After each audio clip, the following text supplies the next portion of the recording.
Got so excited that everything was working that I forgot to start recording.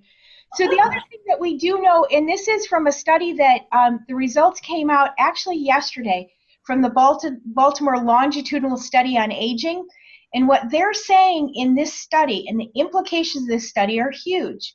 They're saying that by adopting a positive attitude, adopting a positive approach on life, people are actually delaying and decreasing the number of plaques and tangles that develop in the brain. That's what Alzheimer's really is that accumulation of plaques and tangles that build in your brain. So that came out yesterday that these people were studied 28 years, an average of 28 years before they died. They're now looking at their brains. We're now getting long-term research that's saying there are things we can do to make our brains better, to delay these things that we're genetically predisposed to, all kinds of cool stuff. So it's not this downward decline. It is not this horrible, hopeless, path to doom and gloom. We have lots of hope. And as long as we keep that positive hope, we're in good shape. Intuitively, we know that. We have differences in, do you all notice differences in how you think now? Anybody have an example of a positive experience? How do you think better now than you used to? I think I problem solved better than I did. Yeah. And I think part of that problem solving is we come at it from so many different angles. We've filled our cognitive well with so much stuff to tap into. Our brains know when it's time to zig, when it's time to zag. We can make those adjustments. So we know all that intuitively. There's a researcher who's named Paul Nussbaum, and he started as a researcher. He has this institute outside of Philadelphia, and he really is one of the leading voices in everyday brain health right now. His premise is that we know enough right now that it's irresponsible not to act. We're never going to control all the variables in the laboratory. We're humans. We live, we breathe, we interact with other people. You can't control that in the laboratory. So it's difficult to control all those things. We know all these little pieces now, and it's irresponsible not to act. So that's what we're going to talk about today. Oops. You don't need to see that part of my screen. Sorry about that. Okay. There are some things that we can just take and run with, like exercise that we just talked about creating BNDF, which signals your DNA to create new neurons. We know from both literature and from practical application that if we focus on reducing inflammation in the brain, we're better off. If we manage our chronic conditions like stress, diabetes, heart disease, all of those things contribute to everyday brain health. So that's kind of a cool thing as well. Employ the use it or lose it mentality. We need to use our brains, and we need to keep our activities complicated, because if we don't challenge our brains, we will lose function, and that's a given. So when we're born with about 1 billion neurons. And this graphic on the screen, I don't know if you can read the top, but the very first one is how many connections there are in the newborn's brain. The second stain on this screen is 1 month old, and that's how many connections are made just from eye contact, just from interacting with the world. Look at the difference between 3 months and that growth to 6 months. When we extrapolate that out, it's all about connections. Your brain gets denser. So people say, our brains get lighter. We lose density as we age.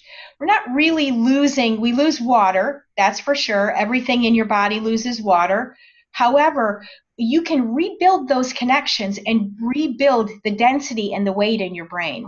It's all about connections. I love these graphics because they're actual snapshots of what's happening in the brain. The first one, the one on my left-hand side, I'm not sure if it's your left-hand side. It's got the green at the top. You can actually see the brain. Is that the one that's on your left as well? Yes. That's the hippocampus. That hippocampus is critical for forming and storing memories, senses, and orienting you in time and space. Look at all the connections that are in the brain at the hippocampus, and this is a healthy functioning brain. If you make more connections, you light up more areas of your brain. You keep those pathways active and alive. All of the areas that are not lit up can't be used because there's no activity. That's something to think about.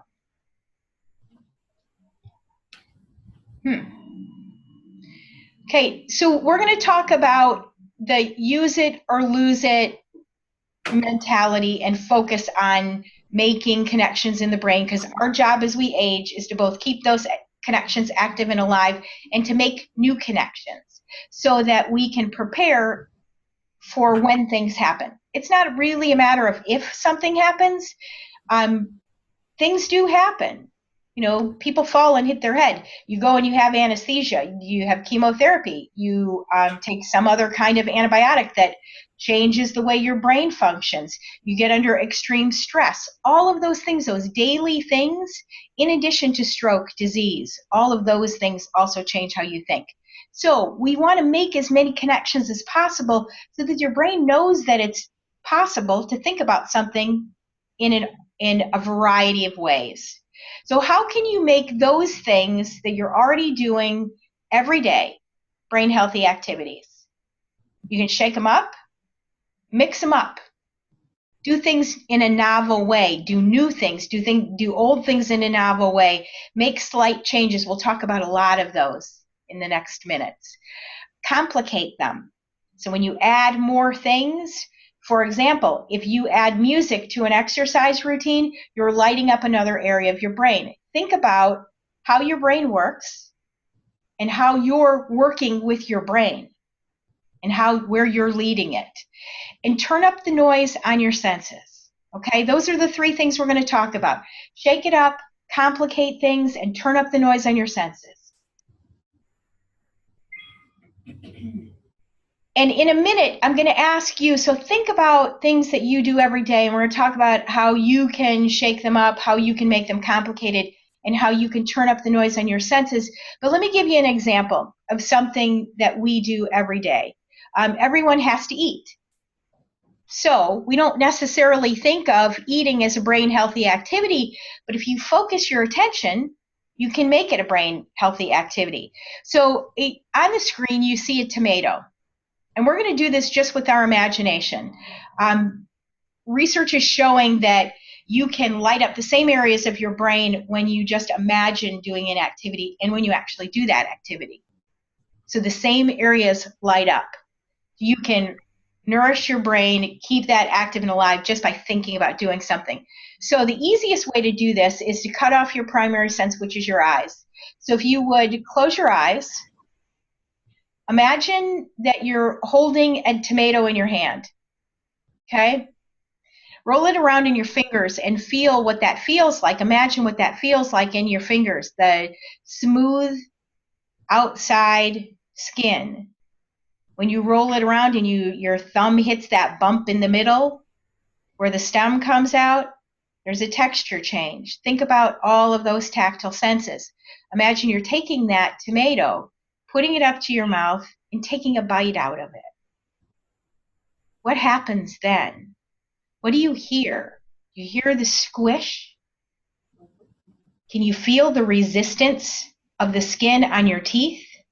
Can you feel, hear, smell, taste the explosion of flavor in your mouth?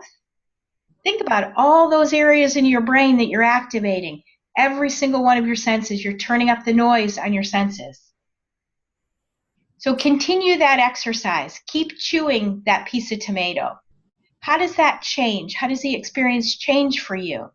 When you move something around on your tongue, you hit the salty spot, you hit the sweet spot, you hit the bitter spot. All those places on your tongue, you have different receptors on your tongue that pick up different flavors. If you cut off your sense of smell, or if you can't smell, the flavors change. About 60% of taste is smell. So when those two things act together, you're amplifying an experience in your brain. Okay, so you can do that anytime. That's just a really small example of how to take a moment, something you're going to do anyway, and make it a brain healthy activity. Activate all those areas in your brain. Another thing that you can do with food is, and I can't see you, and so if you can open your eyes if you haven't already. Because there's always that risk that it's nap time, right? I do that all the time. So you can also take you see the warm spices on the bottom picture? There's cinnamon, clove, nutmeg. Just by using those spices, you're activating your sense of smell, you're activating different areas of taste on your tongue. It takes food to another level. And you can also take this experience and use it as a focusing tool. I have a jar on my desk that has, well, you probably can't see it if I hold it up, but it's got nutmeg and cloves and a piece of cinnamon in it. And they're ground a little bit so that the oils are activated. And I open that up and I take a big whiff, and it just sparks my creativity. I can feel the chemical and electrical activity in your brain. And that's the goal, is to focus so hard on what you're doing is that you feel that chemical and electrical activity in your brain. You know you're keeping those pathways open and alive. Okay, so your turn. Give me an example of something that you do every day, and let's turn it into a brain healthy activity, because this is something everybody can do. Somebody have one? Yeah. Brush my teeth. Brushing your teeth. Okay, so how do we shake that up? You can use your other hand. So if you're right-handed, use your non-dominant hand to brush your teeth. How can you make that complicated? Any ideas on how to make that exercise complicated? As you're brushing your teeth with one hand, brush your hair with the other. Here's another idea. As you're brushing your teeth, hold your hand up in the air. So you're activating that motor pathway and this motor pathway all at the same time. Make it complicated. How do you turn up the noise on your senses when you're brushing your teeth? Smell the toothpaste. Smell the toothpaste. Excellent. Feel the foam in your mouth. Feel the brush as it goes along your teeth. Dive into the experience and really get a handle on it. So, first thing in the morning, you're going to brush your teeth. We already have a way to turn brushing your teeth into a brain healthy activity. How about another one? Taking different routes to your destination. I'm sorry? Taking different routes to your destination. Yeah, that's excellent. When we go the same places, that's a beautiful point and a great way to turn it into a brain healthy activity. We have mental maps, and our brains get in comfortable ruts if we allow them to. So when you go to some place that you go all the time, like the library or the post office or the grocery store, take a new route or find a new way to get there. For example, take the bus or walk. And if you walk anyway, walk with a different pair of shoes on. Changes the whole experience. How could you take, that's how you might shake it up and you might make it complicated. How can you turn up the noise on your senses when you're going someplace, when you're traveling someplace? Any ideas? I listen to a radio station I would never in the world listen to. That's a great idea. That shakes it up, and it adds that auditory portion too.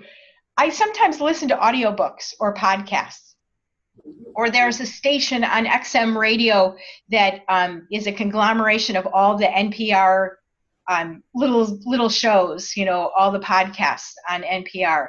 So those kind of things. You can also change the scent in the car, if you're in the car, the little things that hang from the rear view mirror. Change the scent. Try vanilla. Try lavender. Try one of those aromatherapy type things that you know is going to change your mood and change your perspective. So change those kind of things. You also can focus on, you can change the experience and focus on your senses by driving with gloves on. You know, the difference between feeling the steering wheel and having that barrier of the glove between the steering wheel, that changes the experience. Think about how your brain needs to adapt, because you've got to adapt for that extra layer on your skin. That's a great one. Let me give you a couple more examples. How about reading? How could you shake up? Not when we're driving. Not when you're driving. No. We've moved on to another activity. Sorry about that. I should have done. Okay. So if you're sitting outside and you're reading a book, Right. how can you change that? How can you shake that up and change that experience? Move your chair so you're facing the sun differently. That's perfect. That's perfect. How about reading out loud? My cat's like that. Yeah, your cat's like it. You know, your brain loves that.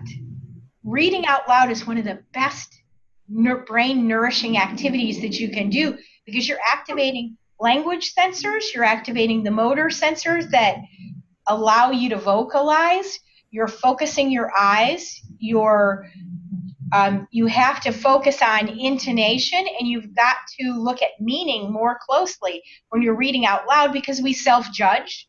You know, when you're reading a sentence, you don't want to read it out of sync or out of sequence because it doesn't make sense. When you're reading in your head, you can make those little adjustments. When you're reading out loud, it's more difficult to do that. So that's a good way to make it both complicated and shake it up. How can you turn up the noise on your senses? You burn a candle. Mm-hmm. You can put a flower next to you. All of those things work. Okay? Let's talk about a few more. Laundry. That's a good one. I hate doing laundry. It's one of my least favorite chores in the world. But a great way to shake it up is our brains love to put things in categories. So you can shake up the experience by, when you take the clothes out of the dryer, lay them out in color categories, or lay them out in textures. This is smooth. Here's my smooth stack. Here's my itchy stack. Here's my, you can do different types of textiles. You can also do where you might wear that and put those in different stacks as well. Okay? You can make it complicated by doing something like folding a pair of socks, grabbing two, and trying to juggle. Think about those little things that you can do. Okay? You can turn up the senses by playing music in the background. You don't even have to play anything in the background. When you think about it, you can just sit and listen to what's happening. How does that noise affect you? Think about how that makes you think differently. You're now in a class, so how could you change the experience of going to a class? If you're taking notes, you can bring different colored pencils and color code your notes. You can close your eyes and focus on all the sensory information. So let's do that right now. We're going to go back to nap time. Close your eyes, and I'll stop talking. And think about everything you hear right now.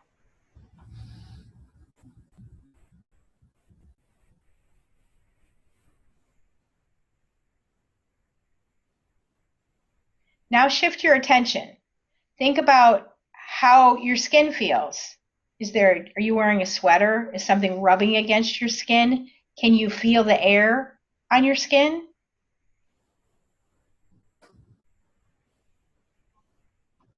Now lick your lips. Taste anything?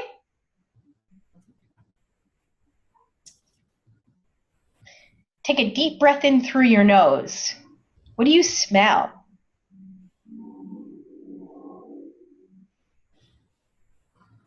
We just made that moment, that really short moment, a brain healthy exercise. So what did you hear? Anybody have any insights on what you heard? Her phone. You heard what? I thought I heard a train off in the distance. Oh, yeah. That might have been here too, because there's a train track very close to where I am. I might have heard what it sounded like you're back there. Yeah. So what else? What other experiences? What was that like? Can you does anyone feel anything different in their brain? Can you feel the chemical activity? Can you feel the electrical activity as you're shifting your attention? Yes. That's the goal. And sometimes it takes a whole lot of practice to get to that point. The key is to shift your attention. Shift from one thing to the next. And the reason that you do that, the purpose of that exercise is so that your brain can shift whenever you need it to. Okay, let's talk about something that's good for you on so many levels it's not even funny. Taking a walk. Okay? We already talked about the fact that when you exercise, you activate BNDF, that protein that tells your brain to create new neurons. So you're winning right there, right? You're moving your body, you're sending motor signals, you're sending coordination signals, you're doing all those different kinds of things. Now, how do we shake that experience up? I mentioned changing your shoes. Anybody tried this? If you're not used to walking in sandals, for example, walk in sandals. There are round-bottom tennis shoes that absolutely change the experience. Sometimes they're a fall risk, too, so you got to be careful with that. When I was in the midst of recovery from brain injury and I started noticing all of these things and how, what small things make a difference, my husband said to me, let's put on our golf shoes and go for a walk. Oh my gosh. After I got past the part where now I'm going to have to replace the cleats on the bottom of my golf shoes because I'm walking on the concrete. Once I got past that, the whole experience changed. Everything changed. So when you make small changes, they don't have to be big or life-altering. Make small changes. Try varying how you step. One foot in front of the other, in front of the other, in front of the other. Or walk with a stick of some kind or a cane of some kind. For 5 minutes, walk with it in your right hand. Switch it up. Put it in your left hand. See how your balance changes. Of course, always safely, but make sure that you're not letting your brain get too comfortable, even when you're doing simple things like going out for a walk. The other really cool thing to do with walking is to do it with other people. And let's talk about how, I guess being social is the best way to say this. When you're with other people, you activate so many areas in your brain naturally. You have to react to them. You have to understand what they're doing. They have to gauge to you. It's that whole dance of human interaction that makes your brain just go on fire. So when you're walking and you add someone else to the equation, have a conversation. Think about how they're looking at things. Change your perspective. Watch their gait. Watch how they're walking and match their gait. It's a great way to work with that. So here are a couple of other things that are, routine type activities. Going to the grocery store. Everybody goes to the grocery store. Well, most people go to the grocery store. Instead of taking a list with all of your ingredients, try taking a menu. So set your menu for 1 or 2 meals and take the menu, write it out. We're going to have fried chicken, corn, salad, and fruit. Okay?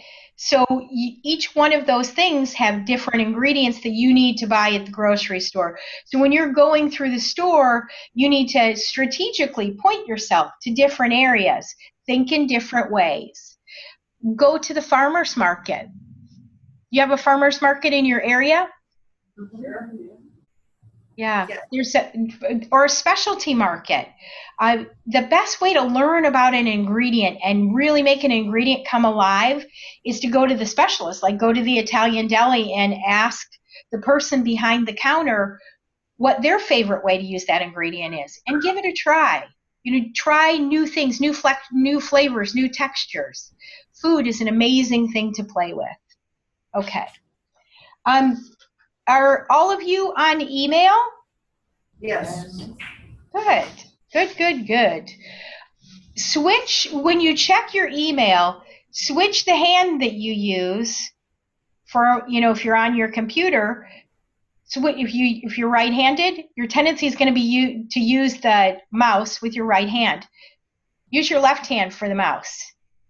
Do that cross midline activity, switching from non-dominant to from dominant to non-dominant hands, dominant to non-dominant feet, dominant to non-dominant dominant eyes. Sorry about that.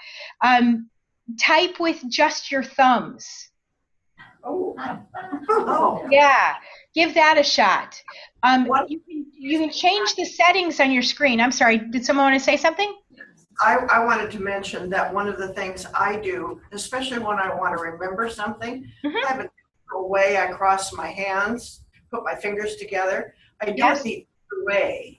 And then when I'm listening to something, I remember more. Yeah, you're creating a hook. And I believe we're going to do a couple more of these in a series, and one of the other workshops that I do that I would love to share with all of you is memory hooks and tricks. And that's an amazing one.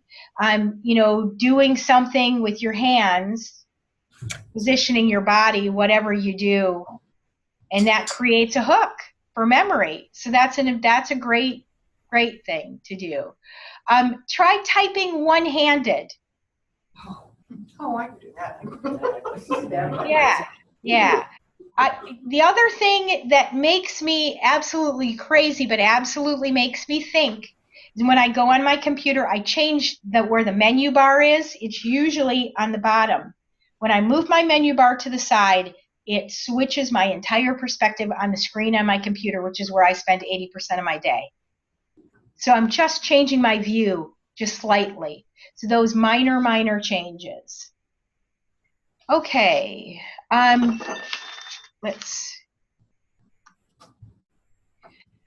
Another simple thing that you can do to activate more of your brain has to do with words. We're very vocabulary driven. We need to communicate with each other. That there is nothing more frustrating for me. I don't know about you, but nothing more frustrating for me when I am sitting there and I can't find that word that I'm thinking of. And I know it's there, and I know it's just right there, and ready to jump out.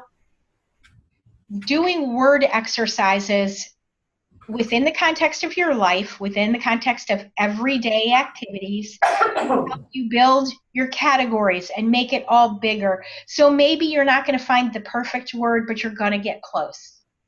You have more things to tap into that will get you close. So let's try a couple of exercises. Think of when you're trying to say something, and you can do this when you're alone or when you're with other people. Think of 5 different ways to say the same thing. So how else would you say, I want a fruit salad? Give me an example. Someone give me an example of another way to say, I want a fruit salad. I want bananas and oranges and apples mixed up. Perfect. How about I want a cold, refreshing bowl filled with vitamin C? Wow. Yeah. Try something along those lines. So what else does fruit salad do for you? Texture. So describe a texture. Can you who said texture? Can you think of a way to describe the texture of a fruit salad that would describe what you want? A crunchy apple, squishy orange slice, soft banana. Yeah, yeah, yes. Or that's perfect. How about I want to experience, I want to take a bite of this cold bowl of nutritious stuff that will explode in my mouth with flavor and juice. So that's, think of you can do it on a simpler level too. You can think of, I want to find my keys. How would you say I want to find my keys? Give it a purpose, give it a function, give it a physical quality. I want to find what will allow me to get in and out of my house. I want to find what will allow me to drive my car from one place to another. I want to find this ring of metallic items that when I pick them up, they jingle. So 3 different ways of saying the same thing. You're creating this library of stuff that you can pull on. Okay? Let's try another one. Pick up something from your desk or your dresser, and we're going to pick up this pencil that's on the screen. And let's, who can give me 5 uses for a pencil? Or give me one. Head scratcher. Yeah, head scratcher. Perfect. What else? Eraser. Eraser. Excellent. What else? Drawing. Drawing. Very good. How about a chopstick? Yeah, I suppose. What else could you do? I often use a pencil to tie my hair up. Yeah. Yeah. What else could you use a pencil for? See how you're stretching and pulling and making those boundaries in that box, your word box, bigger. How about one more use for a pencil? Placeholder. Yeah, perfect. A placeholder in a book. Excellent. Okay, let's use the pencil throughout this whole exercise. Name 5 words that start with the last letter of that word. Lead. Lead. Light. Light. Excellent. Lace. Lace. Yeah. How about lovely? Yeah, luscious.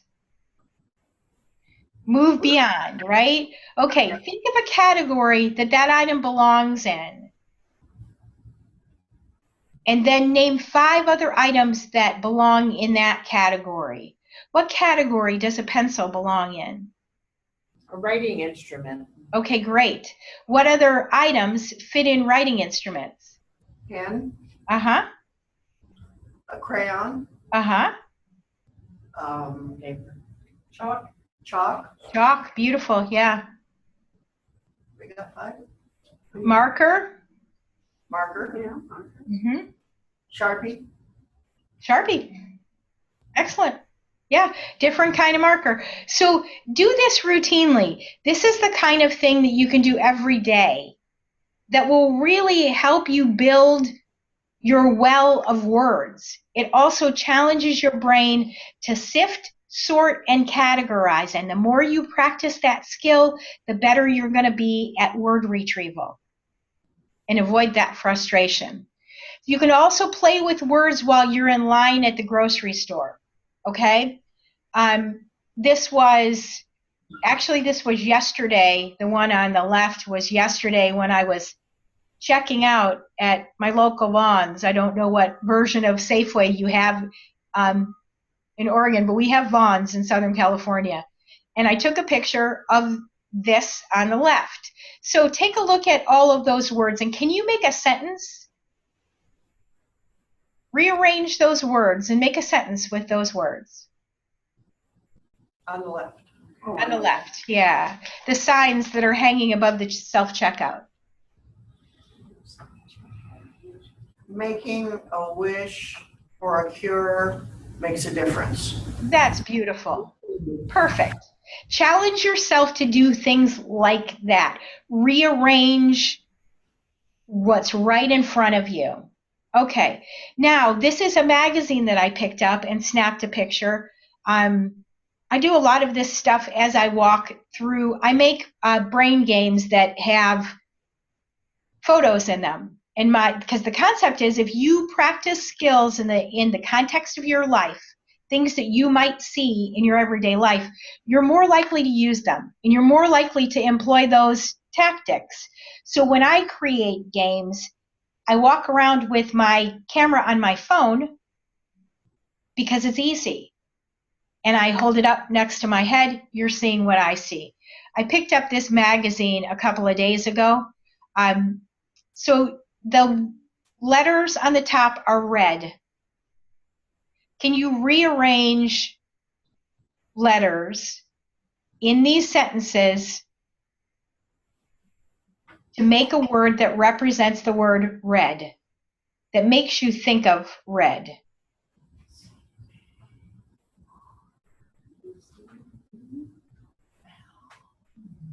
Scarlet. Scarlet. Excellent. Excellent. Apple is in there as well.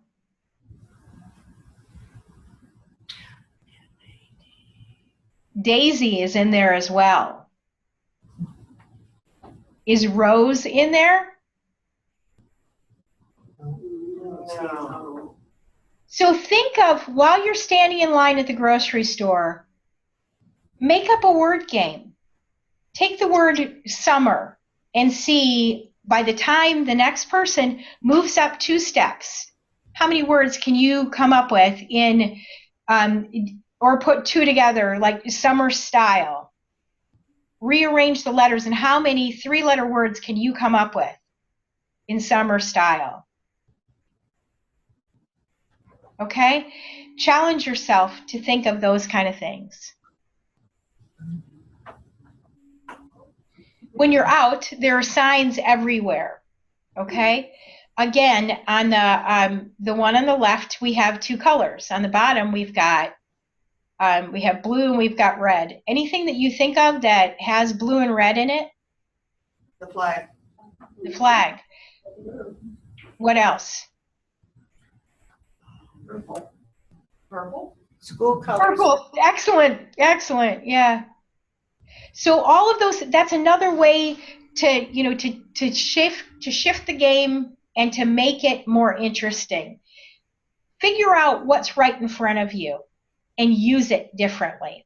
Okay? So on the one in the big sign on the right, the AARP sign, there are numbers on that sign. Find all the numbers and add them together. 101. I can't read the bottom. 100. 101. 100. 100. Yeah, there's 2 50s on there. Okay. How many words start with the letter I? The first word starts with I.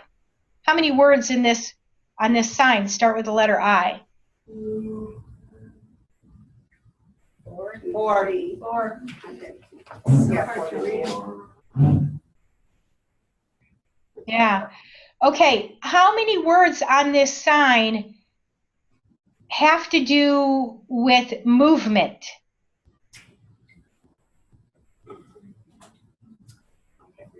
I can't read that. No. Can't read it well enough. Okay, that's fine. But it's just an example of how you can vary this game. So this word finding, this word rearranging, letter rearranging, vocabulary building exercise is only limited by your imagination. Does anybody else have a game that they would come up with for the sign on the left? Because we can read that one pretty well. What would you do? You walk up to that sign. How many O's? How many O's? Perfect. Perfect. It makes you pay attention to the details. Anything that's going to make you pay attention to the details, build your vocabulary, shift your focus. takes your brain out of that comfort zone. And that's our goal. Change it up, right? Make it complicated and turn up the noise on your senses. Okay. I do this. You go. Yeah. So there's the sign on the left brings up an emotion, right? My laughter. Laughter. Yeah, a little bit of levity. Is there a word that you can pick out of all of those letters that for you expresses that emotion? Woo.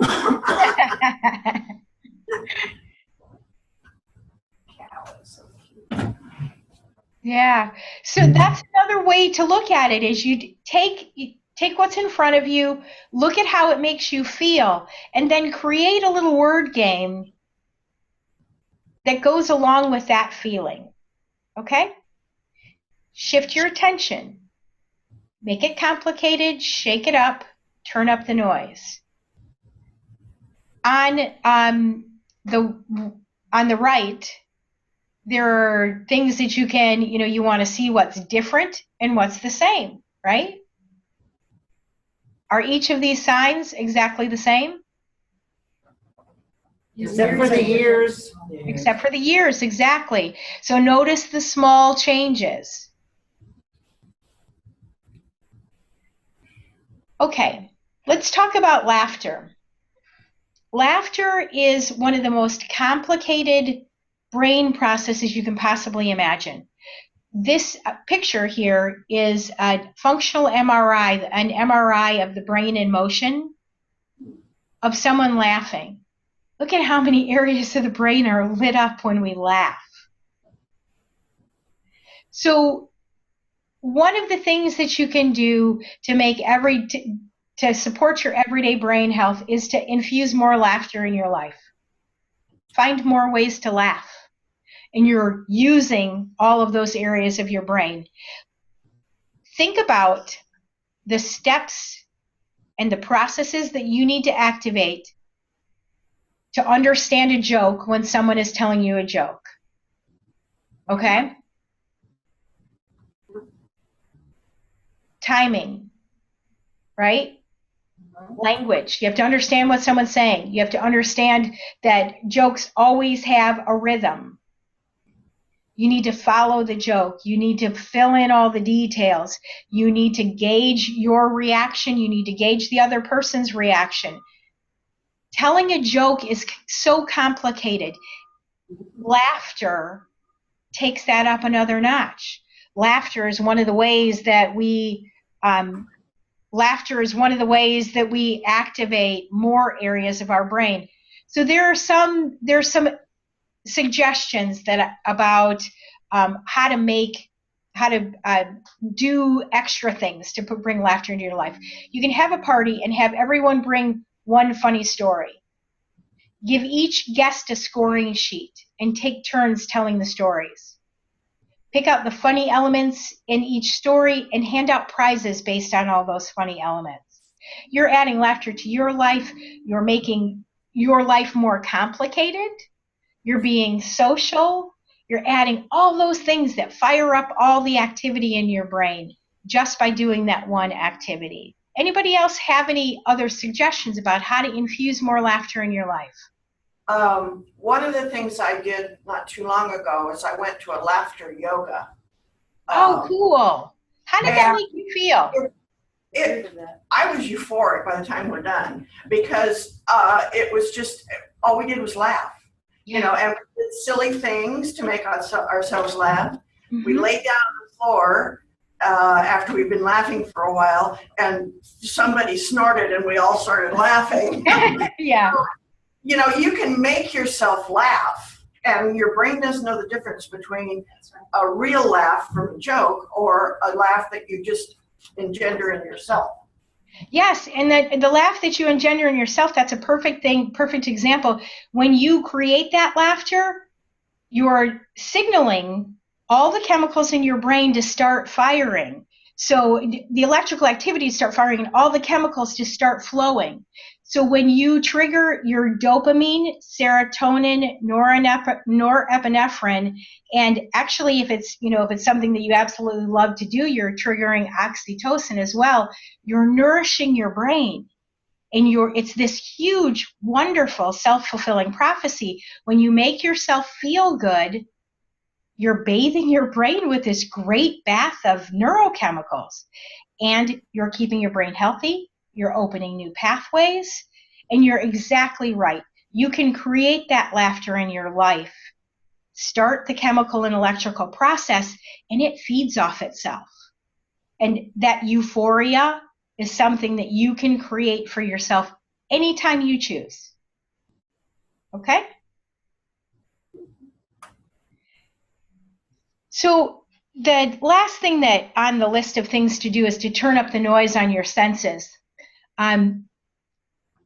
This picture on the right, on the left, that labels where all of the senses are generally located in the brain. When you activate more than one sense, you're activating multiple areas of your brain, and you're also taking that front part, the blue part, has to integrate everything. So the frontal cortex, which is the very rounded piece, the very front rounded piece of that blue section of your brain, needs to take and integrate all the senses together.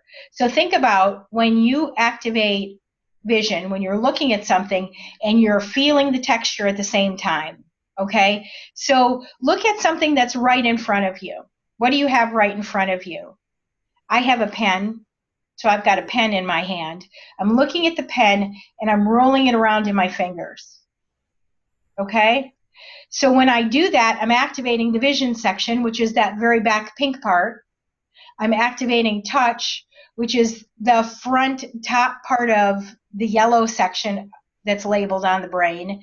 Those two signals get sent to the very front part of the blue, and every area in between is active. It's about building pathways, and it's about creating mental maps. It's about creating those connections and keeping those connections alive in your brain. So if, for example, you have a stroke, and a part of that, and this is the most dramatic example I can think of, and there's a section in your brain where the blood flow is cut off.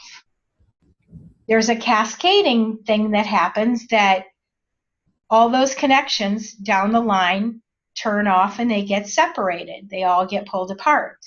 If your brain has alternate routes to take, your recovery is faster. If you've not gotten comfortable and only used that one section of your brain, you're giving yourself a distinct advantage in everything that you do. So the picture on the right is another functional MRI. And what that illustrates is when you're listening, right now you're listening to my voice, you can see the area of your brain that's lit up very, very brightly. You're also looking at a picture on the screen. The area in the back is lit up as well. That travels up the back of your head all the way to the front because you need to understand the language. Now take your hands and pick them up over your head. Lift your hands up over your head. You're activating the motor cortex, which is another completely different section. That is the back section that's not lit up by voices and pictures and integration. Put those down. You just activated the entire frontal cortex, the prefrontal cortex, where you problem solve. We talked earlier about problem solving.